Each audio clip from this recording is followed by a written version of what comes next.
Olá, olá! Eu sou Patrícia Lapuente, aqui de volta ao nosso Coletiva Tendências. No episódio de hoje, conversei com Orestes de Andrade Júnior, que é secretário de Comunicação da Prefeitura de Porto Alegre. Na ocasião, marcas de governo foi o tema do nosso bate-papo. Então, fiquem com a nossa entrevista.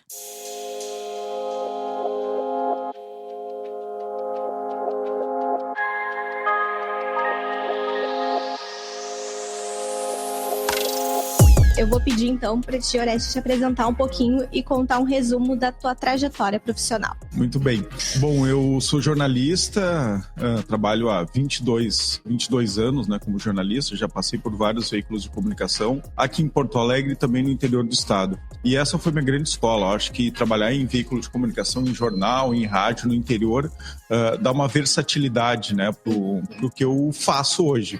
Trabalhei em alguns veículos também em Porto Alegre, mas há 15 anos enveredei para a comunicação pública, né, que se transformou na minha verdadeira paixão. É o que eu estudo, é o que eu faço há 15 anos na minha vida, né? Então, com algum breve intervalo aí, que eu trabalhei durante 4 anos no Ibravin, mas também era uma comunicação pública, né? Porque era a comunicação de um instituto, né? O Instituto Brasileiro do Vinho. Então, não estava tão longe da comunicação pública, né? Porque era uma comunicação institucional para um setor importante da economia do Rio Grande do Sul. Então, é isso. Eu trabalhei desde do governo Rigoto, então muito no governo do estado. Minhas experiências são basicamente em governo do estado. Governo Rigoto na Secretaria de Energia, foi a principal secretaria naquele governo, atraiu 10 bilhões em investimentos. Foi nessa época que foram criados os parques eólicos ali de Osório, né, de Tramandaí. Então foi um período muito rico. Depois do governo Ieda, eu fui coordenador da Secretaria da Agricultura, da assessoria de imprensa da Secretaria da Agricultura, onde a gente modificou muito a Expo Inter. Então criamos lá um ativo importante, por exemplo, colocando a bilheteria da Expo Inter à venda, né? Foi uma polêmica na época, mas se mostrou tão acertada a decisão que todos os demais governos seguiram essa prática. A gente também, a central de imprensa lá na Expo Inter foi construída no governo anterior, mas a gente revitalizou e utilizou ela justamente para receber os colegas e também para o trabalho dos colegas da comunicação do governo. Depois, agora no governo Sartori, então, eu fui diretor-geral da Secretaria de Comunicação, com o secretário Kleber Benvenu, e depois, no último ano, aí fui presidente da Fundação Piratini, e agora estou na Prefeitura de Porto Alegre, aceitei o convite do prefeito Marquesan, e está sendo uma experiência inacreditável, assim, trabalhar para a cidade. Realmente é o que tu falou um pouco no começo, é trabalhar para as pessoas, né? Mais diretamente do que trabalhar na prefeitura e atender as pessoas é impossível, né? No governo tem um pouco essa sensação que as coisas estão longe, né? A gente não sente tanto, né, não tem muito esse contato com as pessoas. Na cidade, qualquer coisa que acontece na cidade, ela reflete imediatamente na prefeitura e pelas portas da comunicação. Então tem sido uma experiência muito estimulante, né, e renovadora. Tá certo, então. Bom, e para quem quiser saber aí, né, tudo nos mínimos detalhes, pode acessar o perfil do Orestes em coletiva.net, que tá muito bacana e foi feito aí pela Gabriela Bessel. Então, agora falando sobre a nossa temática, como é que é na prática realizar o planejamento de comunicação para um trabalho de marca que terá uma duração curta, né, se a gente for parar para comparar com empresas privadas? Bom, é um desafio. O Dado Schneider costuma dizer que a gente vive um tempo extraordinário, né, com pessoas extraordinárias. E a gente tem que ter isso em mente antes de fazer comunicação pública, de falar sobre comunicação pública. Eu antes falava muito, né, há 15, 10 anos atrás, eu dizia que eu sempre procurei ter um trabalho muito profissional na assessoria de comunicação, né, que lá atrás, há 20 anos, era um pouco o patinho feio da comunicação, né? Ninguém queria fazer, né? Todo mundo achava que para ser valorizado no mercado tinha que trabalhar num veículo de comunicação, né? Na família, todo mundo pergunta, jornalista, mas trabalha onde? Trabalha na Globo? Em qual veículo trabalha? Quando a gente falava que trabalha numa assessoria de comunicação, todo mundo estranhava e não sabia direito o que é isso. Hoje não, né? Faz parte, né, da atividade, aliás, da maioria dos jornalistas. Bom, lá atrás eu dizia que fazer comunicação pública é como fazer jornalismo, só que com uma fonte só, né? Ou seja, a gente só ouvia uma fonte, não ouvia outro lado. Então, resumindo, é um pouco isso. Hoje eu acho que esse conceito, né, que eu falava lá atrás, ele caiu por terra. Não é mais assim. A gente faz comunicação pública e a gente ouve hoje diversas fontes. Talvez a gente não ouça ainda a oposição, o outro lado, mas a gente traz mais vozes. A comunicação ficou menos burocrática, menos institucional, né? A gente não ouve mais a voz só do prefeito, do secretário, do governador. A gente ouve os técnicos também que trabalham, né, no dia a dia da prefeitura ou de qualquer governo. Então isso tem muito a ver com a nova linguagem que a gente trabalha hoje, com as redes sociais, né, com uma cobrança do cidadão por mais transparência também. Então isso mudou.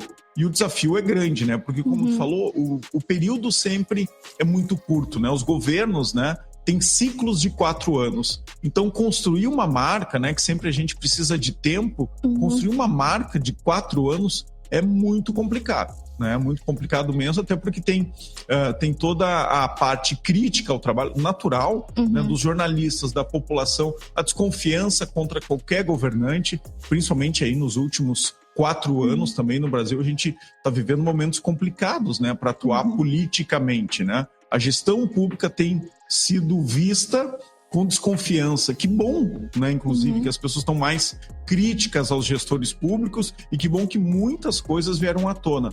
Só que esse é um desafio, então, de mostrar, se diferenciar, mostrar que toda a bandalheira que está acontecendo aí pelo Brasil, né, que a gente é diferente, que a gente trabalha de um outro jeito, e que o caminho para melhorar a nossa sociedade é a comunicação pública.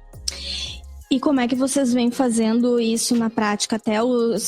A próxima pergunta seria justamente isso. Quais são os principais desafios? Quais são as principais dificuldades? Bom, vamos ampliar as dificuldades então, né? Eu assumi a comunicação da prefeitura há 11 meses, estou completando aí no final do mês agora, dia 1º de agosto, completo um ano, né, como secretário de comunicação da prefeitura de Porto Alegre. Eu assumi sem nenhuma agência de publicidade, então.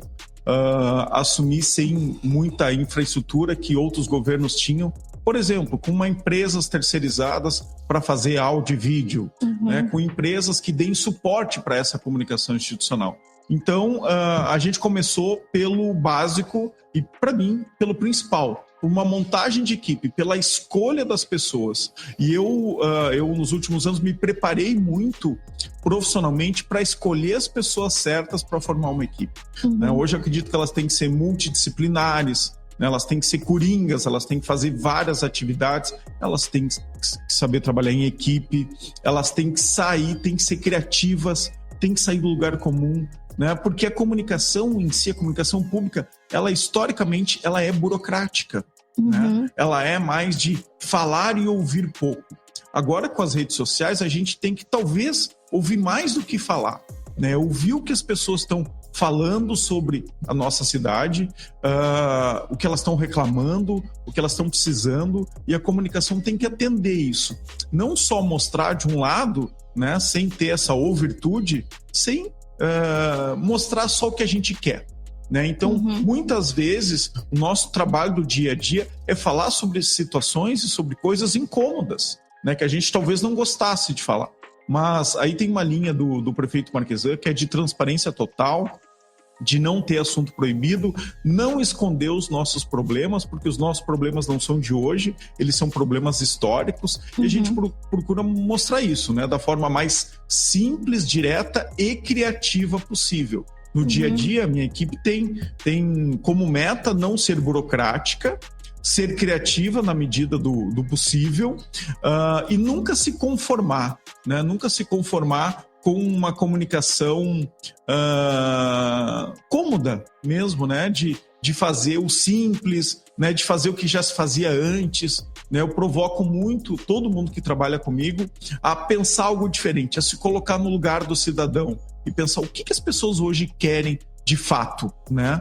Da prefeitura, e como é que a gente pode comunicar isso.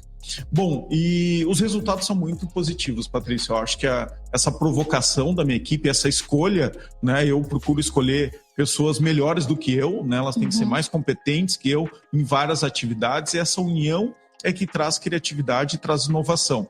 E a gente tem uma série de bons exemplos de iniciativas do governo que a gente transformou em ações para a sociedade. A primeira dela, e talvez a primeira não, uma das principais, a mais visível, é a campanha do agasalho, né, que surgiu lá num grande brainstorm de muita gente dando ideias, né? Começou numa mobilização do prefeito, dando essa missão para a secretária Nádia, para a primeira-dama, para a Tainá, de criar uma campanha do agasalho diferente esse ano. Primeiro que começasse muito cedo, que começasse ali logo depois de março, muito antes de chegar o frio. Segundo, que ela fosse diferente mesmo, que ela envolvesse as pessoas de fato. E aí depois a equipe da comunicação, antes ainda a Tainá e a Nádia, envolveram as mulheres dos secretários, que trouxeram suas amigas, né, que formaram um time aí de quase 50 mulheres voluntárias para pensar ações diferentes da campanha do agasalho, e depois a comunicação foi envolvida. E aí, praticamente assim, metade da minha equipe, né, de vários setores, participaram com ideias. E o resultado é muito visível. A gente vê hoje uma piscina gigante, um tanque gigante de bolinhas na frente da prefeitura, e a gente gamificou, né? E a gente tornou, acho que é uma das primeiras campanhas do agasalho que eu vejo, que ela é colorida, que ela é para cima, né? O próprio slogan Esquenta Porto Alegre, né? Porque, em geral, essas campanhas, elas são tristes, né? Elas são melancólicas, elas apelam para a solidariedade, mas de um jeito melancólico. A gente não queria isso, a gente queria fazer algo para cima e que realmente envolvesse as pessoas. E isso a gente está vendo. E a cada 25 mil bolinhas, que representam, né, 25 mil agasalhos,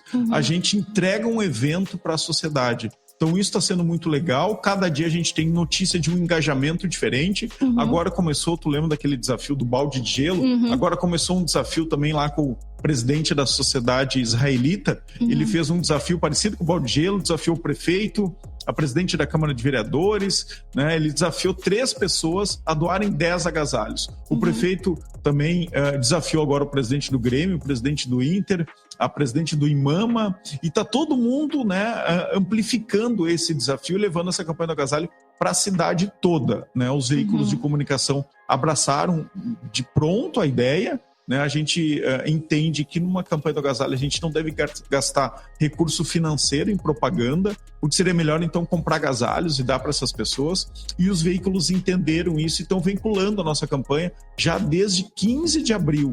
A gente começou muito cedo e o resultado está aí. A gente está chegando a 140 mil agasalhos. No início de julho, a gente tem pelo menos mais 45 dias de campanha nessa época mais fria. E o melhor de tudo, a gente recebe os agasalhos e logo distribui. Então, a gente não fica com eles para distribuir no final. A gente recebe e vai distribuir. Bom, falou um pouquinho ali, né, do dia a dia, como é que foi pensar essa campanha do agasalho. Mas no dia a dia de vocês, como é que são pensadas estratégias de comunicação nessa esfera pública? Tudo começa antes com a definição de DNA, né, da nossa marca. Né? O que é a nossa marca? A nossa marca é o governo Marquesan, é a Prefeitura de Porto Alegre, nesse tempo histórico agora, né, de 4 anos, né, que encerra no final do ano que vem. Então, um mandato que vai de 2017 a 2020. Então, o primeiro que a gente identificou logo ao chegar à Secretaria de Comunicação foi qual o DNA desse governo, né? O que ele defende, o que ele prega, quais são os seus valores, qual é a sua missão. E é como a gente faz uma empresa, né? Então, a gente levantou isso também em equipe, né? Muito em conversas com o prefeito, depois com os secretários e depois uma imersão da equipe de comunicação, de todos os assessores das secretarias com a equipe do gabinete. E a gente encontrou, né, no DNA desse governo alguns valores fundamentais. Primeiro, transparência. Né? É um governo transparente. Ele fala sobre tudo e ele conta tudo que ele está fazendo, né? Independente do resultado disso e das críticas que ele vai encontrar. Então, transparência é um valor fundamental para o governo Marquesan. Segundo, é um governo que procura parcerias com a sociedade, né? Então, ele diz que ele não faz tudo sozinho, que a prefeitura não é deste governo, que a prefeitura é de todos os porto-alegrenses. E para fazer as coisas diante de um cenário de escassez financeira, né, onde não se tem recurso muitas vezes para pagar o próprio salário do funcionalismo, então tem que ser criativo e buscar efetivamente parcerias com a sociedade. Então é um governo que busca oferecer serviços públicos de maneira privada, né, com parceiros privados. Então são serviços públicos que a gente chama não estatais. Esse é um valor fundamental. talvez o segundo grande valor, depois da transparência, esse é um valor muito importante para o governo marquesan. Terceiro valor, ele cuida, é um governo que procura cuidar e prioriza aqueles que mais precisam na cidade, né? Então ele tem, aí o olhar é transversal, passa por todas as secretarias. Todas as secretarias devem ter esse olhar para atender quem mais precisa. Então é na saúde, né? Então a gente reclama muito, o Porto Alegrense reclama muito, que eu chamo de reclamações da classe média, né? Que é o buraco, talvez o asfalto que não está bem feito, reclama muito do lixo na cidade, que é culpa nossa, né? O lixo na cidade, o lixo na orla não é culpa da prefeitura, né? A prefeitura, inclusive, estabeleceu uma parceria com uma empresa privada, com a Uber, que limpa a orla todos os dias, mas não é raro acontecer da gente amanhecer na segunda-feira de manhã, depois de um final de semana, com a orla toda suja. Não foi a prefeitura que produziu esse lixo, né? Foram as pessoas. Isso não acontece em outros lugares, em outros países. Então, essa via de mão dupla é importante. Então, olha só, resumir em 3 grandes valores. Primeiro, transparência.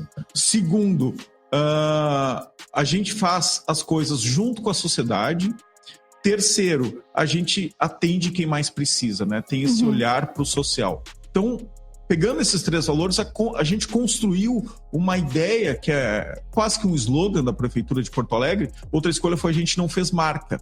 A gente utilizou o brasão de Porto Alegre, da Prefeitura, como a grande marca que representa a gente. Essa é uma escolha importante, ela não é à toa, né? Por que a gente fez isso? Porque a gente quer voltar um pouco à essência. A gente acredita muito que os governos têm que ser simples e eficientes, né? Tem muita gente que acha que os governos têm que inventar, têm que fazer grandes inovações e têm que fazer projetos megalomaníacos. Vou dar um exemplo, o metrô. Há quanto tempo em Porto Alegre a gente fala que Porto Alegre precisa ter um metrô?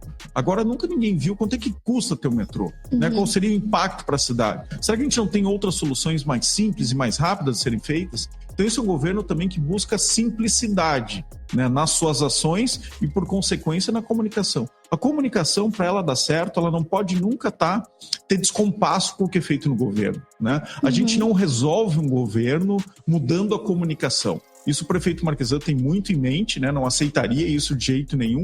E para mim desde o governo Sartori a gente faz isso. O governo Sartori também tinha, né, esse objetivo. Olha, um governo transparente, um governo simples, né, que diz o que está fazendo, que não inventa, que não ilude as pessoas. Isso a gente faz muito na Prefeitura de Porto Alegre. Então a gente criou um slogan que a gente faz juntos uma cidade melhor.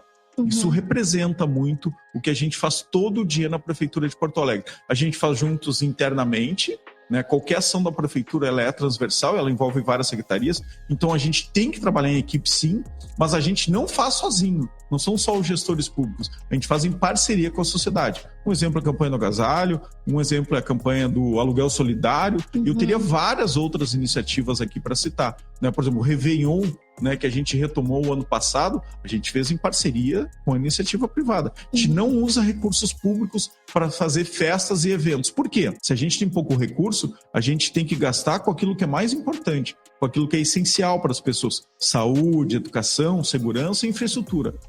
Mas o resto, a cultura, por exemplo, a gente não pode deixar de lado. Agora, a gente pode sim buscar ajuda na parceria, através de parcerias com a iniciativa privada. Ontem lançamos um festival de música, em parceria com a Higgs. 9 anos Porto Alegre não tinha um festival de música. Então, um festival de música que vai movimentar toda a cidade aí de agora, né, do mês de julho até o mês de outubro. Como é que a gente está fazendo isso? Sem usar recurso público, com criatividade, com a ajuda de várias pessoas internas da prefeitura e com a parceria com uma entidade como a Higgs. E como é que é precisar trabalhar com um planejamento que envolve posicionamento político, que em muitos casos, né, envolve trabalhar para políticos com ideologias totalmente diferentes da gestão anterior? Bom, tu falou uma palavra planejamento que é muito importante para mim, né? Eu acho que também nós da comunicação, durante muito tempo, e essa realidade também mudou aí nos últimos anos, a gente trabalhou de uma forma muito intuitiva, né? A gente ia fazendo, né? A gente não trabalhava pouco com gestão e planejamento. Isso mudou, né? Não se faz mais nada sem planejamento, e eu sou obcecado por planejamento, né? Por estratégia de comunicação. Então eu dividi minha equipe, né? Minha equipe hoje ela é formada por squads, eu chamo de squads, são pequenos esquadrões. Não tem nada de muito novo nisso, mas é o jeito que se trabalha, por exemplo, no Vale do Silício. Né? As grandes empresas, Google, Facebook, até quem chama de squads é a equipe do Spotify. Né? Por quê? Hoje a gente pode ter uma empresa com 1.000, 2.000, 15.000 funcionários, só que as decisões do dia a dia, elas têm que passar, elas não podem demorar muito tempo para serem tomadas, elas não podem ter uma escala muito grande para serem percorridas. Então, o ideal é que tu tenha pequenos núcleos, né, de decisão. E isso na prefeitura também, na comunicação como um todo, nas secretarias, no gabinete, a gente tem aí de 80 a 100 pessoas trabalhando todos os dias, com a parte também de TI, administrativo. Então, esse dia a dia não pode ficar concentrado nas decisões de uma pessoa, né, do secretário ou do prefeito. Essas decisões do dia a dia tem que passar através de uma definição de valores, de missão, do que a gente quer fazer, do que a gente quer comunicar. Todo mundo tem que saber disso e tomar as suas pequenas decisões do dia a dia. Eu costumo dizer que eu sou o STF, né? Quando um squad não chega uma decisão entre ela, quando tem uma polêmica num squad, aí que eu devo ser chamado, né, para verificar por quê. E, em geral, eu não dou a decisão pro squad de volta. Eu faço eles refletir, eles pensar qual seria a melhor decisão. Eu acredito que é aí que a gente traz engajamento da equipe. Primeiro, que a equipe se sente responsável por aquilo que está fazendo, né? Divide responsabilidade, né, comigo. Segundo, se sente motivada porque vê que a sua participação, né, que essa discussão de ideias, ela está sendo levada em conta, né, e muitas vezes é ela que toma essa decisão. Então, não é um jeito fácil de gerir uma equipe, né? É com total liberdade mesmo, é com delegar muitas decisões que, em geral, né, quando a gente está num cargo de chefia, a gente quer tomar, né, para trazer responsabilidade e para trazer o comando de uma forma mais efetiva, mas é um jeito moderno, eu acho, de se fazer não só comunicação, como gestão pública, e é o que as grandes empresas, né, as mais inovadoras aí no mundo estão fazendo.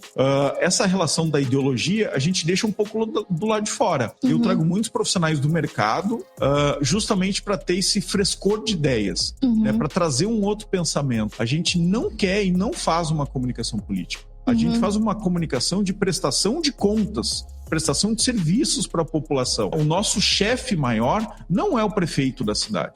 O nosso chefe é o povo de Porto Alegre. Se a gente fosse fazer um organograma, lá em cima, ao invés de estar o prefeito, né, abaixo está o secretário de comunicação, os outros secretários, lá no topo, quem está é o povo de Porto Alegre. Então, a gente, na comunicação do dia a dia, a gente tem que saber que a gente está se comunicando através dos veículos de comunicação com os nossos colegas, mas a gente está falando com a população de Porto Alegre. E com as redes sociais agora, a gente fala diretamente com essas pessoas. Então, na comunicação pública, e acredito que em vários níveis, né, no nível federal, no nível estadual, mas sobretudo aqui na prefeitura, a gente tenta deixar a política, a ideologia para um outro lugar. Para o discurso dos políticos, sim, mas não para o nosso dia a dia de comunicação.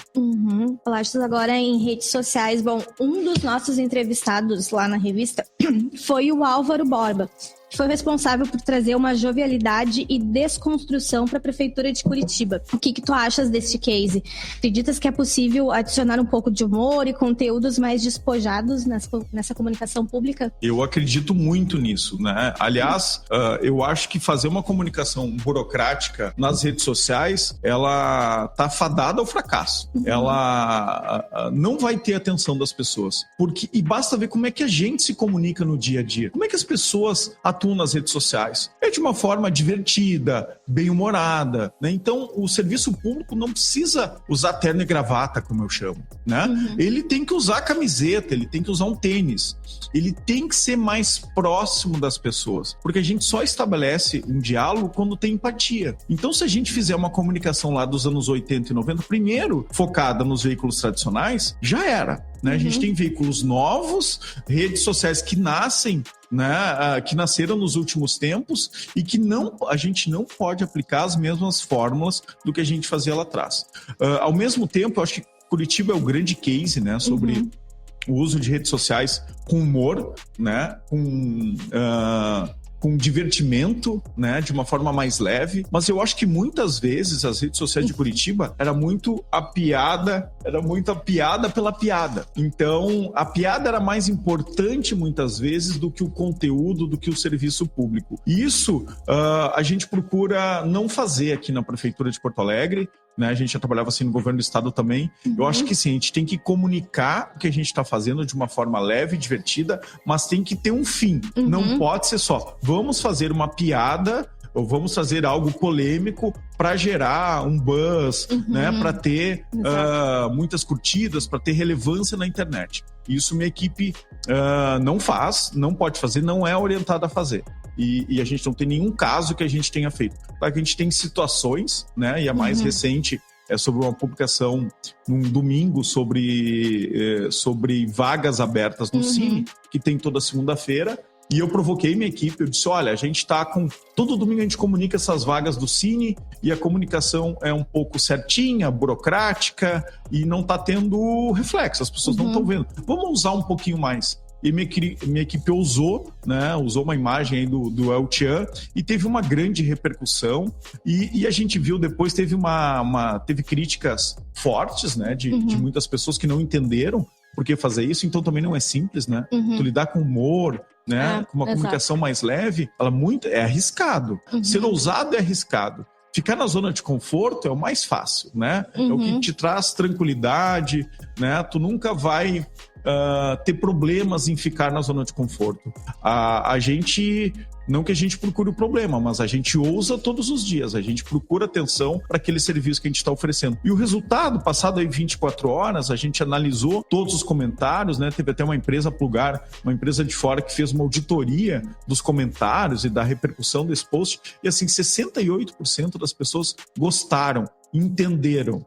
Na internet tem também uma regra básica. A gente nunca vai agradar todo mundo, né? Ainda mais na comunicação pública, né, Patrícia? Que tem lá os opositores por ideologia, tem gente que torce contra. Então, assim, eu trabalho sempre com uma média de 25% a 30% de gente que não gosta, né? A gente diz bom dia às pessoas, por quê? Né? Então, isso é normal e a gente tem que saber lidar com isso. Quem são os haters? Quem está por ideologia criticando essa ou aquela comunicação que a gente faz, e separar das pessoas que eu chamo das pessoas normais, né, que estão vivendo e que foram impactadas sim, e que só vão ser impactadas, Patrícia, se a gente tiver uma comunicação um pouco mais ousada, uma comunicação diferente. E aí, diferente, mas muito parecido com o que as pessoas fazem nas suas redes sociais no dia a dia. E como saber essa medida de até onde vai esse humor? Não tem fórmula, né? Não tem fórmula, isso é o bom da comunicação. Né? Acho que é por isso que a gente faz isso, né? E trabalha aí 14, 16 horas por dia. Não tem fórmula. Não tem, faz isso, mas isso aqui que vai dar certo. É tentativa e erro. Né? Mas essa é a nossa vida atual. Nas empresas, no mundo empresarial também é assim.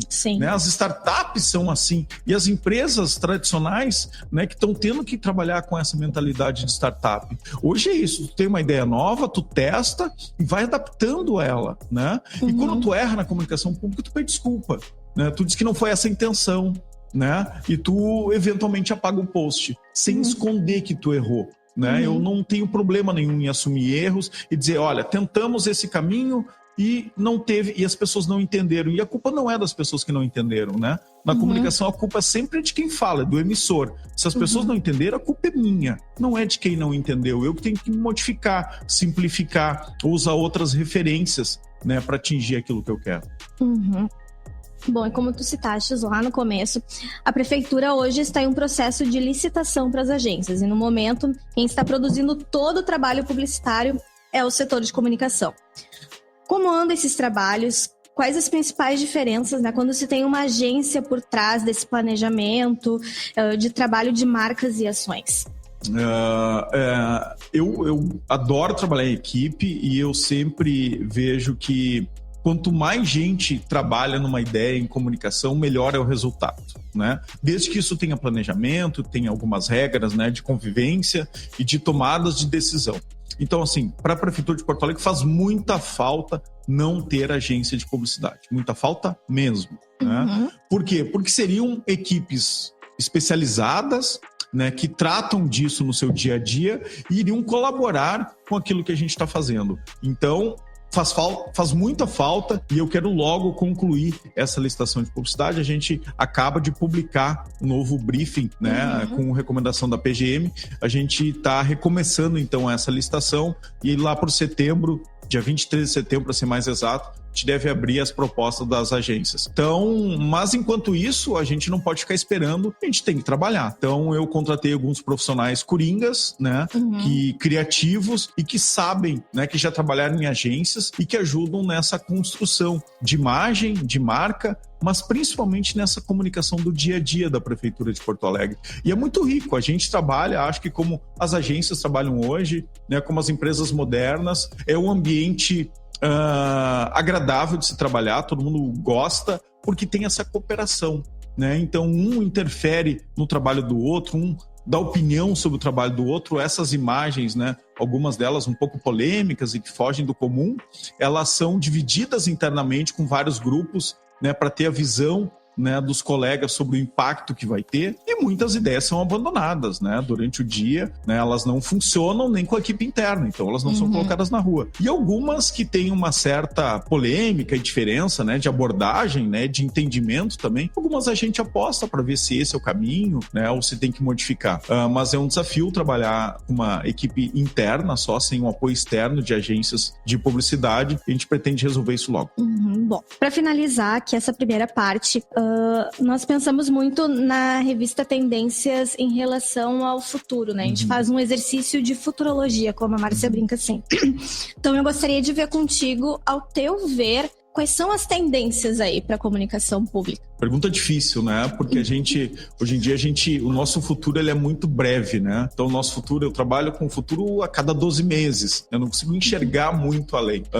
Esse final de semana mesmo, eu acabo de fazer aniversário e eu tava pensando, poxa, eu lembro ainda quando eu ficava esperando o ano 2000, né? A virada do século. E agora a gente já passou quase 20 anos do ano 2000. Foi muito rápido, né? Nossa vida passa muito rápido. E aquelas coisas que a gente imaginava lá de futurologia nos anos 2000, né, que talvez a gente estivesse andando hoje no ano 2019 em carros voadores, isso ainda não chegou, mas muita coisa nova chegou. A gente não imaginava que a gente ia se comunicar através de tantas redes sociais, que esse contato, né, com quem está longe fosse tão próximo e que as nossas relações modificassem tanto, né, as relações afetivas mesmo, de amizade e de convivência. Tudo mudou nos últimos 10 anos e mudou de uma maneira muito, muito forte. E o que eu consigo prever é que essa mudança vai ser cada vez maior, né? Que o que a gente vive hoje, daqui 5 anos vai ser completamente diferente. E eu adoro isso, né? Isso dá muita insegurança, mas isso é que nos mantém vivos. Eu não parei de estudar nesse tempo todo e eu me sinto cada vez mais motivado a continuar estudando, experimentando coisas novas. Porque aquelas fórmulas do passado, né? Tanto aí em matérias, né, de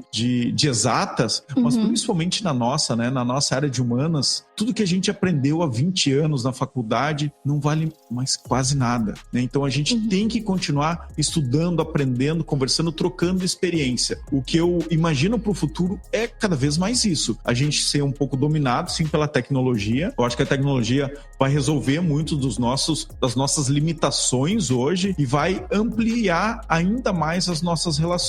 Como lidar com isso, né? Num momento que a gente tem aí mais de 6 mil impactos por segundo, né? No nosso WhatsApp, no Facebook, no Twitter, né? É muita informação. Como é que a gente lida, né? A gente já tá com problemas de lidar com tanta informação. Como é que a gente chama a atenção dos outros para aquilo que a gente quer, né? Então esse é o grande desafio.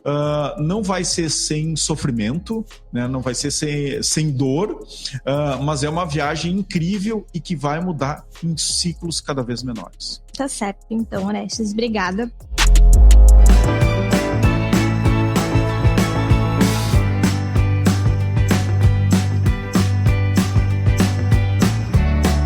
E agora, então, chegou a hora da gente conhecer um pouquinho mais sobre o nosso convidado, né, no quadro Ping Pong. Bom, Orestes, eu vou te fazer algumas perguntinhas, tipo Marília Gabriela, assim, em relação à tua trajetória profissional. Não estava esperando por isso, mas vamos lá. Exatamente isso, a gente gosta de pegar os convidados desprevenidos. Vamos lá. Um trabalho marcante. São tantos, sabe?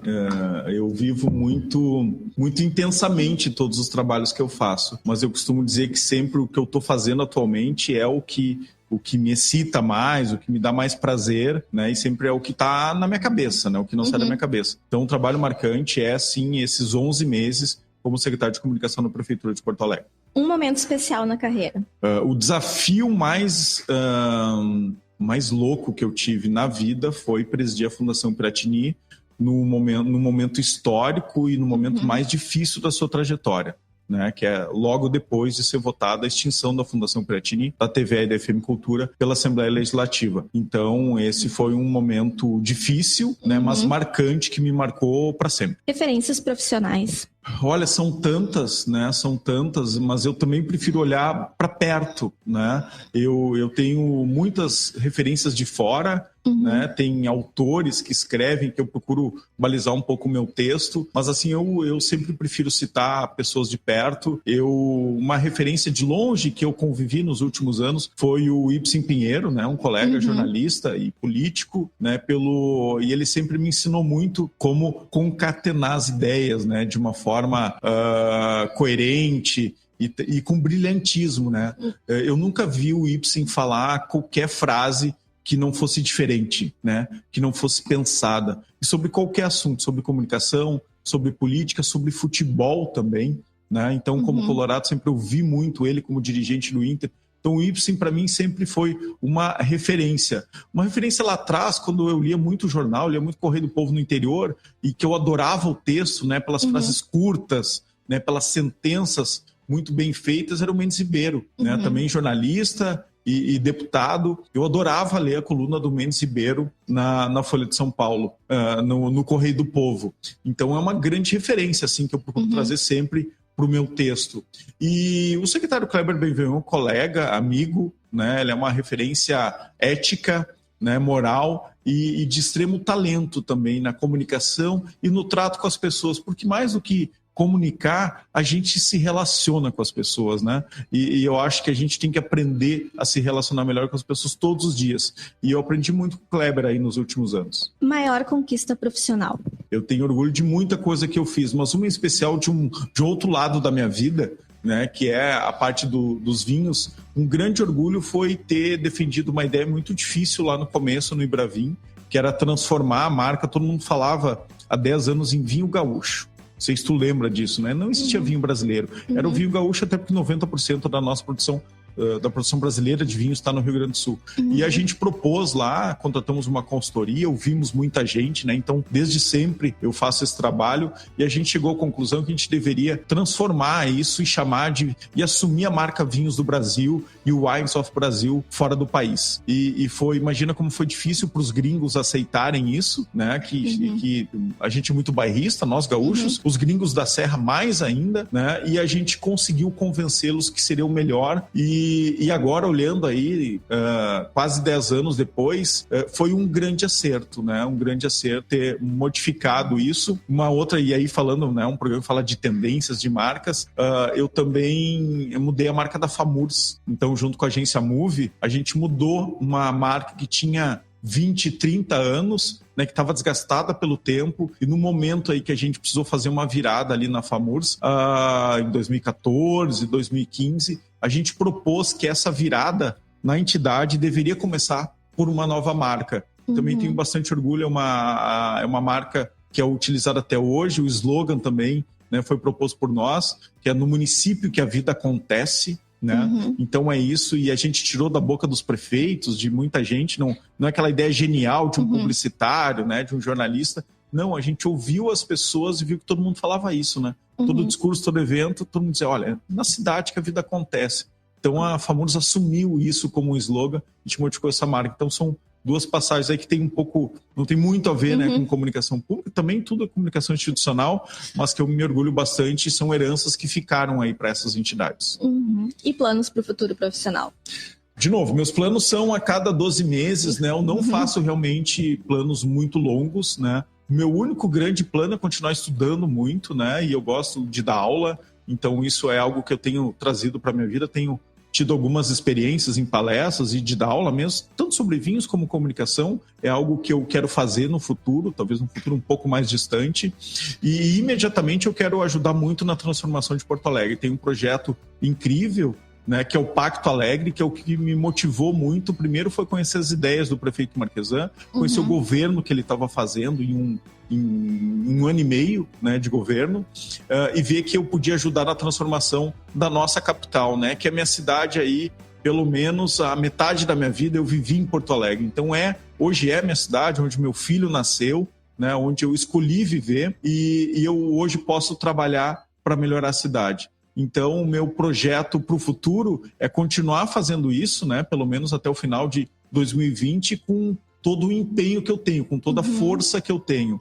E para o futuro eu quero sempre procurar desafios maiores, né, e que me coloquem, que me tirem da zona de conforto, né? Tem gente que diz que eu sou meio maluco, né? Que eu só escolho desafio difícil, complicado, que eu não gosto de coisas simples. Talvez, né? Porque eu acho que é assim que a gente cresce, né? Se desafiando e talvez fazendo coisas que a gente imagina que não conseguiria. Então, eu quero continuar fazendo isso no futuro, me desafiando cada vez mais.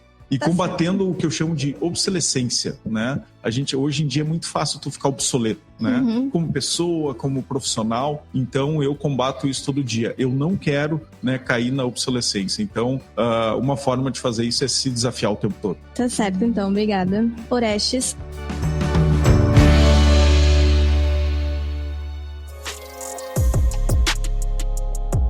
Bom, este foi o Coletiva Tendências desta semana. Elogios, críticas e sugestões vocês podem nos enviar pelo e-mail tendências@coletiva.com.br, além de comentar nas nossas redes sociais pelo @Coletiva Tendências. Eu fico por aqui, até uma próxima. Tchau, tchau.